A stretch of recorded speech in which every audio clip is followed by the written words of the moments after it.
This is Carmela.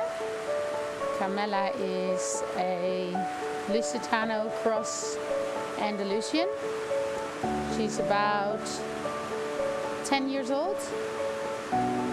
And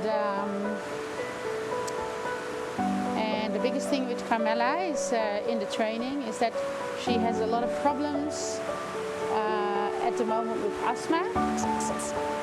And because she has a respiratory problem that makes her obviously really dysfunctional through the diaphragm, which creates a lot of ribcage tension and fascial restrictions. And that's something that we're trying to work out with the riding so that she can keep the fluidity to move forward.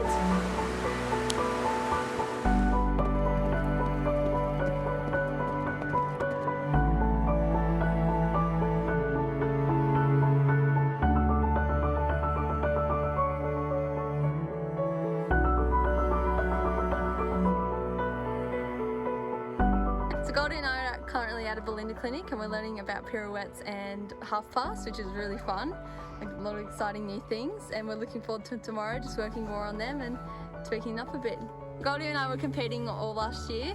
We've only just recently stopped because I'm in year 12, just to give me that bit more time with schoolwork. But hopefully next year we'll get back out there under Belinda's instruction and get some really good results. Thank you, Camilla. You're such a good girl. Hey, well done. So when we have it all with the full releases, when the shoulders are going to come out, one of the things that we'll see that develops really hugely is that we have that spinalis and splenius and trapezius here really well developing through the base of the neck, because that shows that she has good lift through the withers between the shoulders coming upwards and the shoulders having enough space to actually open up and widen rather than falling into catching the compression all the time. Which, that's one of the things that we need to work the most on. Hi, I'm Leanne. I've been training with Belinda for about 3 years with my horse Linus, who's here at the Canberra clinic. We haven't been to Belinda for about a year because it's just been a bit of a tricky year for everyone, I think, but it's been really great to be back here because it has really reminded me how amazing it is to have the privilege of training with Belinda. So for a long time before I started training with her, I felt like I wasn't getting the information and the training that really felt right for me. I wanted to be able to train in a way that the dressage was about helping my horse to be the best horse that they could be and helping them to be stronger in their body, and I was really trying to figure out how can I have my horse light and using his back end rather than sitting heavy in my hands, and I couldn't find those answers until I found Belinda. And I really love that with training with Belinda, she firstly is really good at helping me to understand how the exercises should work, and they're really kind of specific detail about the exercises that we do in dressage to help my horse be better balanced and to correct crookedness in his body, and also a lot of crookedness in my body. And also just her really beautiful way of communicating with her students and her horses, so that, you know, she's really helped me to build a stronger partnership with my horse, where he's really generous and he's really kind of enjoying the work that we're doing together. In our lessons this weekend, we've just started half steps, so it's the beginnings of training for Piaffe, which is really exciting.